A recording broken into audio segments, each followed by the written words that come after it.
Hello, welcome back. How are you? Trust you're all keeping well this bank holiday weekend. Weather's a bit grotty here today in Essex, but other than that, yeah. Hope you're all well. Haven't done one of these for absolutely ages. They kind of used to be a sort of staple of the channel when I was doing sort of like regular uploads. Long and the short of it, I got given by my very good friend Graeme Mason a sort of big lot of your Sinclair magazines, Crash magazines, some Sinclair Users, and some other sort of miscellaneous magazines a few years back. And I really used to love flicking through them, having a look, reigniting some long lost memories, etc. And it also gave me ideas for games to play on the channel, particularly some of the more obscure games that I would never have heard of, because, as you know, there's an awful lot of specky software out there, and the chances of happening across a game that you've never heard of is quite high. But I stopped doing them. Reason being, they got packed away in storage under the bed, etc. We've recently got a new bed, so we've had to dismantle that, take that apart, and of course bring the boxes out whilst looking for somewhere else to store them. So I had access to the magazines again. Like I said, I used to love doing these purely because they're sort of, easy videos to do. I don't have massive amount of technological know-how how to sort of like add all sorts of bells and whistles to the videos, so I always used to take the path of least resistance, and just flicking through a magazine was one of the easy, and chatting about it was just one of the easiest things to do. But they also proved to be quite popular and generated a lot of discussion, etc. Let me just, because we've got a pitch invader. Ripley's decided she wants to join in, but no. Well, as long as you sit there quietly, dog, then that's fine. No, you can't sit there. No, come on, lie down. There's a good girl. So this is the May 1986 issue, number 5 of Your Sinclair. Now, of all the magazines, Crash and Your Sinclair were the ones that I used to get the most, sort of like religiously every month. I would also, on a less frequent basis, get like computer and video games, the Games Machine, and Sinclair User. Sinclair User was a good magazine, but out of the sort of like 3 main Spectrum magazines, these are the ones that I like the best, Your Sinclair and Crash. Now, of course, Crash had the advantage of those absolutely fantastic Oliver Frey covers that really sort of like stood out on newsagent shelves. But these, Your Sinclair's, was to a lesser extent. Still some nice covers, but nothing that competed with those at all. But here we go. So the big game being advertised this month is Batman. Ocean did 3 Batman games, I believe. This original sort of like 1986 version, which is kind of like a Night Law style 3D isometric view. They did Batman the movie and also Batman the Caped Crusader. And I'm not sure which way around those 2 games were. But anyway, let's just get in and have a flick through. And as ever, we'll have a look and a discussion, and if you can just feel free to pop your comments and recollections and answers to any questions in the chat box or the comment section below the video. Ripley is being a pain in the backside, as ever. She's just there. Let's hope she behaves herself and doesn't jump all over the magazine, as she's wont to do when she thinks she isn't getting attention. Okay, so we head in, and the first inner advert we get is a full-page colour advert for Hewson's Quasatron. Is it Quasar? Is it Quasar? I've always said Quasatron. Other people have said Quasatron. Not particularly awe-inspiring image, cover art there, but the game itself is absolutely fantastic. And bearing in mind, by now that I'm hugely useless at games, I was actually okay-ish at Quasatron. Similarly, the Sentinel, a game I thought I wouldn't be any good at all. I have no right to be any good at. I could actually do fairly well at back in the day. Now, my recent-ish video comparing sort of like various versions of it dictates otherwise, but yes, she can sit, get out of it. Yeah, I'm wrestling with my companion here for a minute, so if you hang on a sec, I'm just gonna have to sort of settle her down. Okay, so we get table of what we've got on the contents. We have obviously the screenshots from sort of various different games in the pipeline. Hang on a minute. Look, there they are. Say hello. There we go. Go on, say hello. Right, okay. So lie down. So we go in. We've got one of Bob Wakelin's, the late Bob Wakelin's famous Ocean artworks for Super Bowl, the game, released in 1986. Whatever Super Bowl number that was for the Spectrum Commodore Amstrad. Strangely advertises for the Spectrum 48K and the Spectrum Plus. I don't think I've ever actually seen that in a on an advert, but I don't know why they felt the need to differentiate it, because obviously they were the same machine. There was no compatibility issues that I sort of remember. A double page spread for Tazword 3 from Tasman Software. The Cheetah 125 joystick. I had a couple of those when I got my get away from it. When I had my when I got my Spectrum and my grey plus 2 for Christmas, 86 was one of the first joysticks that actually had a special adapter for the plus 2, so you didn't have to use the bag of shite SJS1 joysticks, I believe they are, because obviously they changed the standard and configuration. Amstrad did on the joystick ports on the plus 2 models, so that you could only use their own sort of like proprietary joysticks, and they were absolute balls. So it was a godsend to be able to have a decent joystick that you could use, and I've still got one downstairs that I bought off a friend ages back. Compilations were obviously a big thing as well, so they sold 1 million too, with Bruce Lee, Night Law, Match Day, Match Point, and Saberwolf.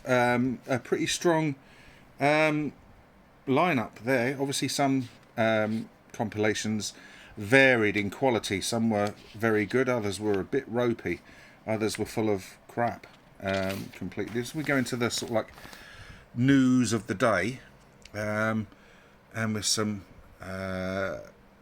information and announcements about the Specky 128, and as you can see, kind of I don't know if that's a deliberate mistake, but they've got the screen for Gladiator 128K sort of like mocked up loading, but that's the Spectrum Plus, obviously not the Toast Rack, which just around this time, I'm not sure how soon, whether or not it was out at the time. There's obviously Sir Clive passed away in September, rest in peace.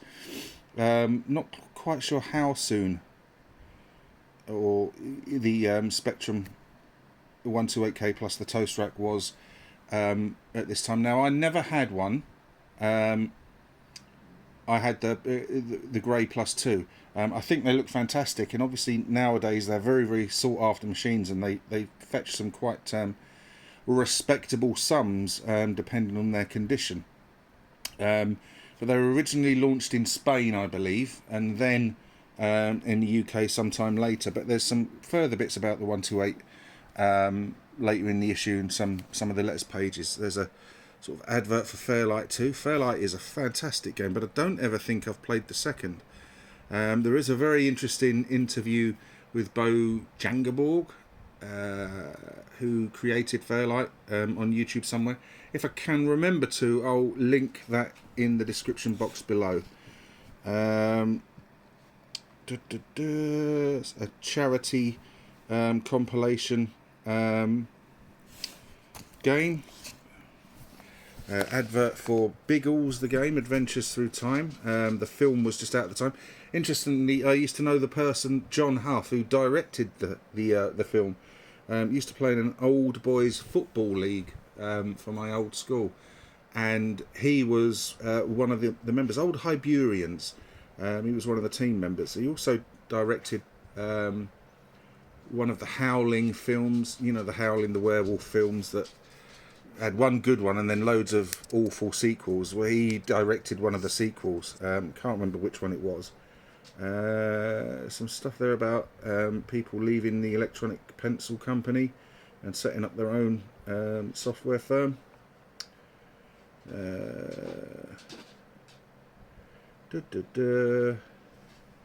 That's a pretty cool 80s setup there. That's brilliant. I like that. Ripley, will you go away? Advert for the Conic Speed King joystick, or sort of controller. Hang on a minute, I'm just going to go and have to pass Ripley over to her ladyship so that I can get on with this magazine flick through. Mrs. Baz? What? Can you take the dog? Yeah, hold it. Yeah,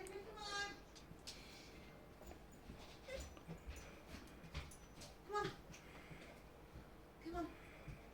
Come on.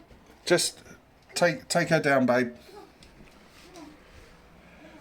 There we go. She's a lovely, beautiful dog, bless her, but sometimes she just bouncy and exuberant and just wants to play all the time, which is understandable. So Mrs. Baz is just going to look after her for a while to allow me to get on with this. She is a lovely dog, love her to bits, but hey ho, here we go. The Conic Speed King. Always thought that this looked weird. I've never used one, so those of you that have, what are your memories of it? Was it worthwhile or not? So that's what a Brazilian ZX Spectrum, the TK90X from Micro Digital, looked like, and it was apparently quite different to our native machine. Now I think this is great, the amount of sort of variations around the world, either official or sort of unofficial, there were, and the ingenuity and improvements to some extent that were made on some of them. For example, a while back I mentioned my friend Eugene from the Ukraine, who runs the Sinclair channel, sent me a Robic Soviet era clone from the UK, from the Ukraine, a 48K clone, and it's absolutely fantastic. It's flawed, but it's fantastic, and just the sort of ingenuity that sort of goes into this. Now I don't know if this was like an official, I presume yes it was official, and whether or not it improved or not over the Spectrum that we all know and love. I don't know, so if there's any people out there that know about it, then by all means let us know. Very, very dark screenshot of Ghosts and Goblins here. Now I don't know if this was that dark at the time or whatever, because obviously this magazine is now 36 years old and perhaps they might have faded, but there's not very good screenshot there of Core from A&F Software. If you're familiar with that, again, please let us know. Looks like a fun kind of space game. Screenshot from Quasitron. Samantha Fox and the bloke from Martech plug-in Samantha Fox strip poker. Every teenage boy's dream back in the day. I don't think I knew anyone that didn't have a poster of her up on the wall. Advert for FA Cup football from Virgin. Advert for V, based on the hugely popular series from the mid-80s. I did try playing the game a few years back. It was one of a comparison video that I was going to do. I just could not fathom it for love nor money, what to actually do on it. So that was one of the sort of abandoned projects I had. Way of the Tiger, a really good sort of 3 discipline beat 'em up from Gremlin Graphics. This had really great graphics. The actual fight in itself, I didn't find that sort of inspiring on it. I found the game a little bit dull, but it was really good, like professionally designed, etc. And that was available. I didn't realise it was out for the MSX, but Spectrum, Commodore and Amstrad. And it was followed by a sequel, Avenger, which was completely different style, kind of like an overhead, sort of like gauntlet-y sort of type game, and that was actually good fun. So then we have some letters. monthly sort of like letter page. Did you ever have anything published in any of the gaming press back in the day? Be it a letter, a tip, a map, or anything like that? I did. I managed to make it into an edition of Your Sinclair in 1990 with a walkthrough of Ghostbusters 2. And I have done that that magazine before, and it's in the magazine's playlist somewhere. The Young Ones, very popular anarchic comedy from the early 80s. Got a game, not a particularly good one, I don't believe. Not sure I've ever played it, but I don't recall it reviewing too good. Too good? Too well. Advert for some RAM peripherals. I actually have that interface downstairs somewhere. Keyboard upgrades from Saga Systems. Now, did any of you have any of these, and did they make the Spectrum experience better or not particularly? They do look nice though, they look very nice. Some more letters.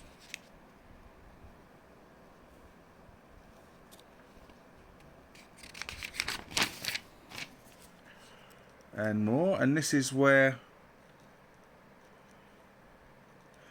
we've got a couple of moans about the Toast Rack 128, which has just been launched. No joystick port. Yeah, that's a bit of a miss. I never actually considered that.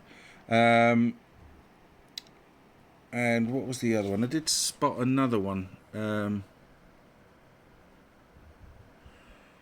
Another moan about it. Apparently there were some compatibility issues as well. I'm not sure to what extent that was, but they mention Firebird's Rasputin, it won't load the 48k version.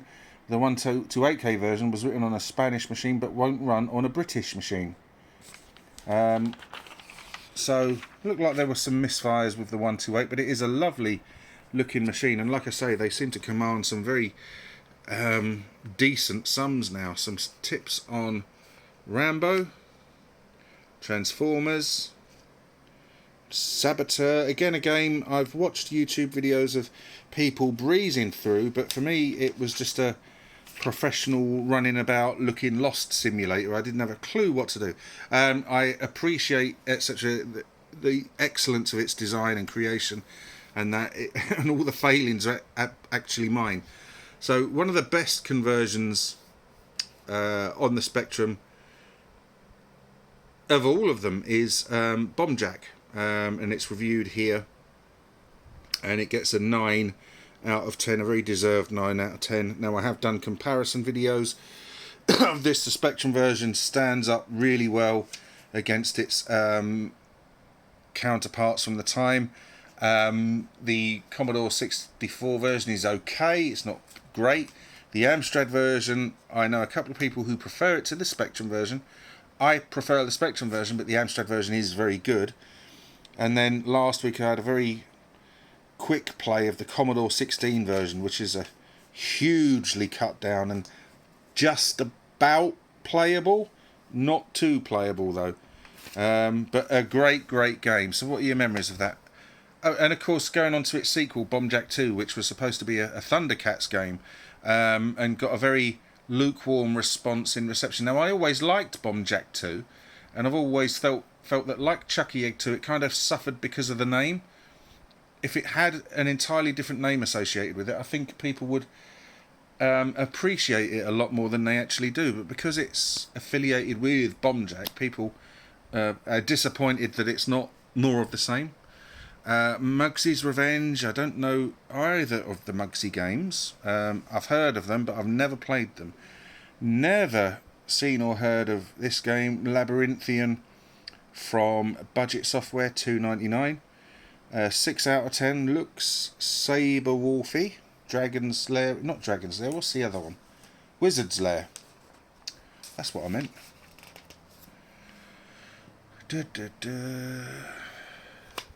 Advert for Micronet 800, the ultimate peripheral, for just 20p a day. 300,000 pages of information on the huge Prestel database.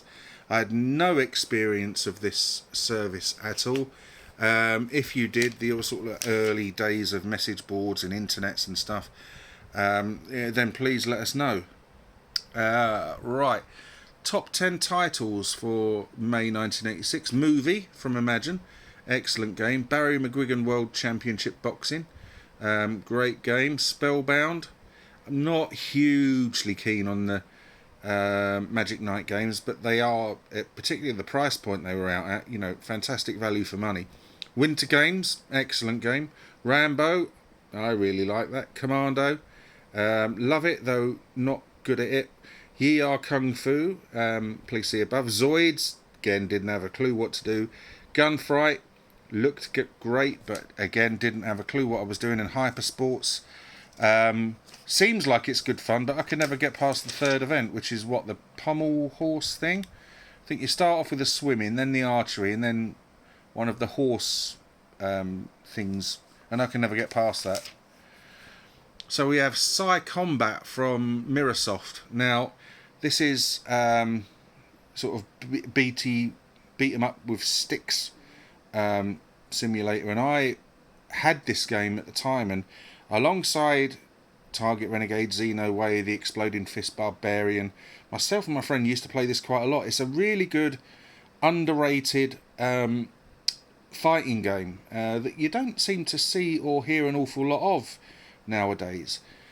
So we then have another budget release from Mastertronic, The Devil's Crown.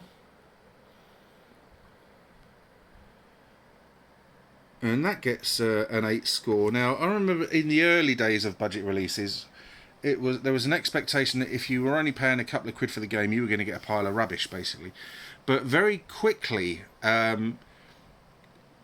games came about that sort of like really kicked that sort of hypothesis into touch, and there was no reason for cheap to mean poor quality. And some of the games, such as Booty from Firebird, Finders Keepers was the first sort of like Mastertronic one that I can remember people sort of like raving about, and then obviously its sequels, Spellbound, Nighttime, and there's another one, isn't there? There's 4 Magic Knight games: Finders Keepers, Spellbound, Nighttime, Stormbringer. So those are the 4 games, all released at budget prices and all sort of like really well received. Show Jumping, again, not a great sort of screenshot there. It doesn't really show you. It looks quite sort of basic from the poor screenshot, but it gets a 6, which is a decent-ish score. And above that we have Friday the 13th from Domark. Now this is really abysmal, this game. Yeah, and just sort of like looking at it, and when you've seen it in motion, you'll realise that it looks even worse when it's moving. Advert for Cassette 50, CAD-Master, Wafer Drive special offer. Never had a Wafer Drive, did any of you? All systems go to the 19th Microfair. Now, 10th of May 1986, Horticultural Hall, Greycoat Street, Elverton Street, just around the corner from Victoria.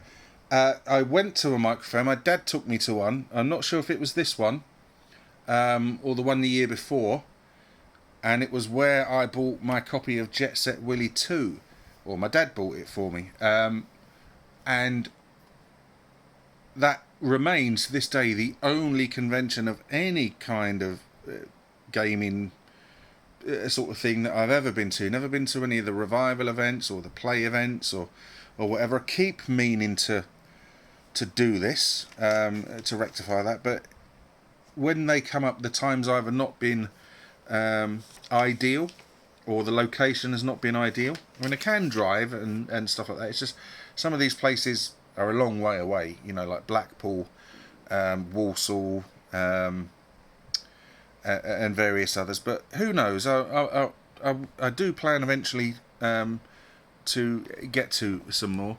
So an advert for some of the early internet sort of micronet things, and I found this really quite sort of interesting. See how we've come now that we can sort of like watch it on our phones, We can access the internet more or less anywhere nowadays.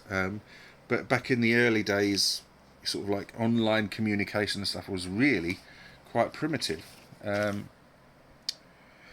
Your Sinclair, map of movie, great game that is. Again, one I didn't bloody understand what to do, but very, very atmospheric. It's an advert with Nigel Alderton and Karen Truman about the creation of the Spectrum version of Ghosts and Goblins. Balls hard game that is. And the review for Batman from John Rittman and Bernie Drummond, who sadly passed away a couple of months back. Very, very sad news. Say it's kind of takes its inspiration from Night Law, but without copying it. And I've never played this game too much, although I loved Night Law when it first came out, and like everyone, my jaw hit the floor when I first saw it running. I never kind of developed a huge love of the actual isometric genre itself. So Batman I have played, and I appreciate the fact that people love everything about it, its design, etc. But for me, it was one that I never knew back in the day and kind of revisited recently. And like I said, because I'm not a huge fan of the genre, I never spent that much time with it, but maybe I should. And now, what are your memories of not just this game, but the 3 Batman games? How does this stand up against the movie and the Caped Crusader? Bearing in mind, I appreciate that they're all completely different styles of game. But I'm interested to see, where you individually think this game fits. And you can see the attention to detail from the screenshots, etc. And, its mechanics allowed a lot more than Night Law, a lot more to happen than Night Law did, I believe. And their follow-up game, well, not a sequel, but their follow-up game, Head Over Heels, introduced even more uniqueness to a fantastic, creating a fantastic game, which again is one I don't know an awful lot about, and should revisit, because it's one that appears very high on a lot of people's lists of Spectrum classics, and this gets a 9 out of 10. Oh yeah, there's the old faithful Batman's mum joke that's been doing the rounds since I was a lad. Now, I used to go to like film and sci-fi conventions an awful lot when I was a lot younger. And one of the ones I went to at Wembley in around 2003, 2004, Adam West, who played the original Batman, was there. And my son was only about 7 or 8 at the time. I mean, he's nearly 28 now. And it was his first convention, and Adam West was there. And I was a huge fan of the original Batman series, the very camp Adam West, Burt Ward,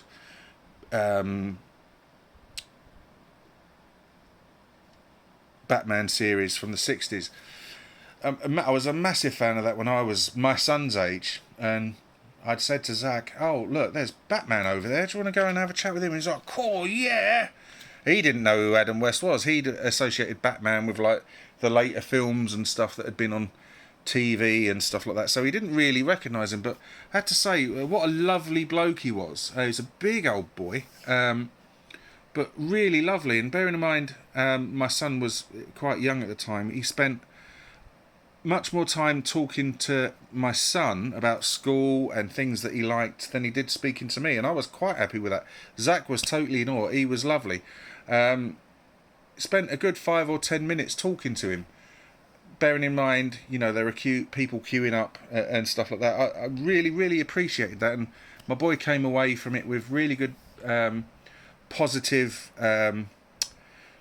experience from it. And it was quite sad to hear sort of a few years back that, Adam West passed away, because as soon as I heard that news, I thought back to not just my sort of love of the original Batman series, but how kind he'd been to my boy and left a really lasting impression on him.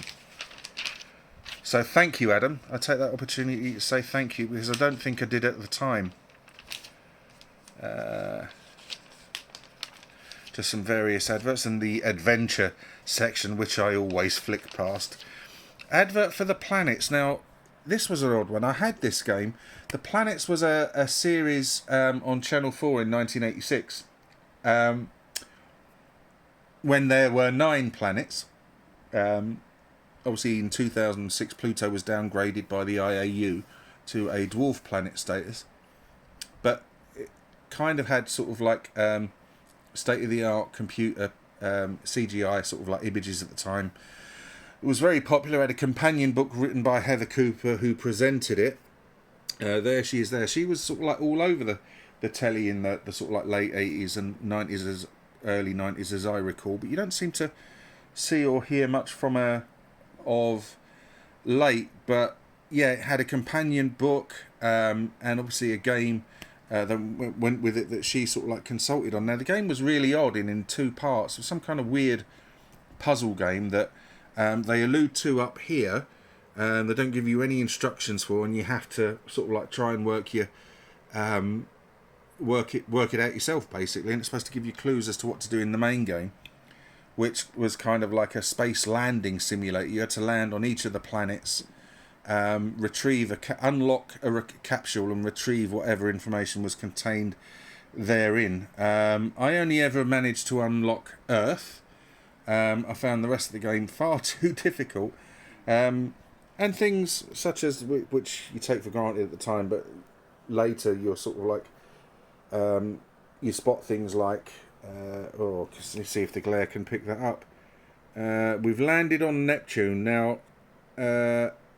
Don't think you can actually land on Neptune. I think it's one of those ones that doesn't have any kind of surface. Not a gas giant, is it? It's an ice giant. I don't think there's anything you can actually land on. But as is the way, some license has been taken to create a game.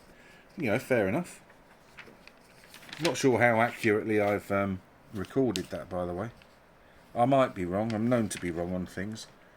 So QL news and reviews. Decent-ish spread for QL type stuff. Bear in mind it's been out 2 years by now, and sort of like a fair flop, but still supported in some way. Now, Ark of Yesod gets the sequel to Nodes of Yesod gets a 9, and this is what I sometimes find strange about your Sinclair's sort of like layout, is that they'll, in order to get as much in as possible, they'll squash a lot of stuff down. So it gets a 9, but it's really just sort of like shoved into this corner of the page. Dog's Body from Bug Bite gets a 4. Don't know that one. Vectron from Firebird. Don't know that one, but it gets a 7. The Incredible Shrinking Fireman. I like this game. Again, it's one I just wander around with without knowing what to do on. Again, it's only a £2 pocket money jobby, but it was good fun. It's good fun to be had on that. Space Hunter, that's a really helpful screenshot, and it gets an 8. That's from Mastertronic as well. Again, not one I know at all.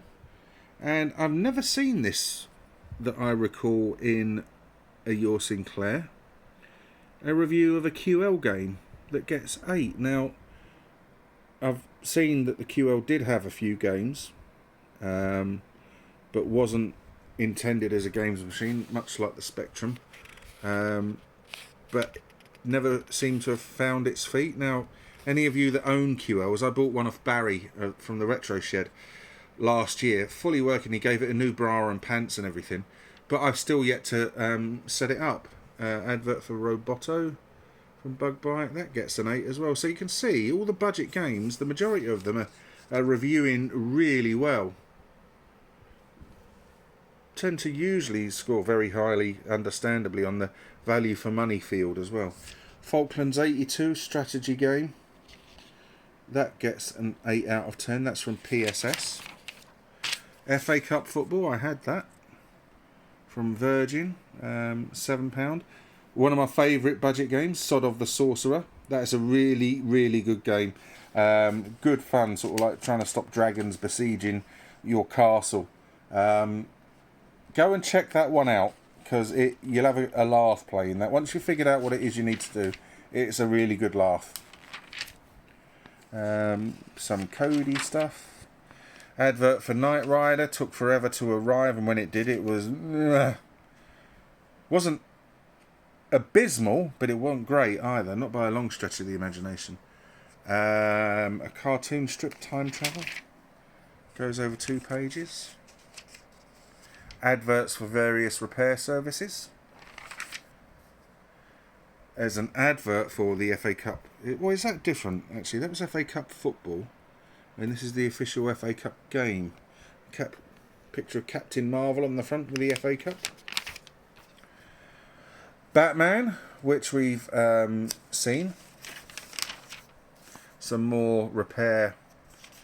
Did you ever use any of those services to repair or upgrade? Now, I was going to go through some of these letters and stuff, but I decided I'm not going to, because they print addresses and phone numbers and stuff, and although we're 36 years in the future from this point now, I want to run the risk of people being bothered if they still live at addresses. Stuff. Advert for Heavy on the Magic, really nice advert that, and a nice looking game. Again, you guessed it, I ain't got a clue what to do. And Green Beret, 3 really good conversions on the Spectrum, Amstrad and Commodore 64. 3 really bad conversions on the on the MSX, BBC Micro and Commodore 16. Which reminds me, I've got that video to do that I've got to upload, the Green Beret on the Commodore 16, because you will find that as entertaining as you do appalling. I promise you. So there we go. Thanks for sticking with this if you've made it this far. Please, just share your sort of thoughts and comments, if you have any, about this particular issue, and any memories you might have of the games, etc. I do apologise for Ripley showing off. She's downstairs now playing in the garden with Mrs. Baz. But yeah, I'm going to do some more of these. I've got a ton of magazines left to do. Like I say, I locked them away for a while, but I've rabbited on far too long now. Thank you ever so much for watching. If you like the video, please let me know. If you wish to subscribe, please do so. But if you do subscribe, please take the time to join in with the conversation, because that's what it's all about. Take care of yourselves, have a fantastic weekend, and I'll see you all soon. Okay, bye.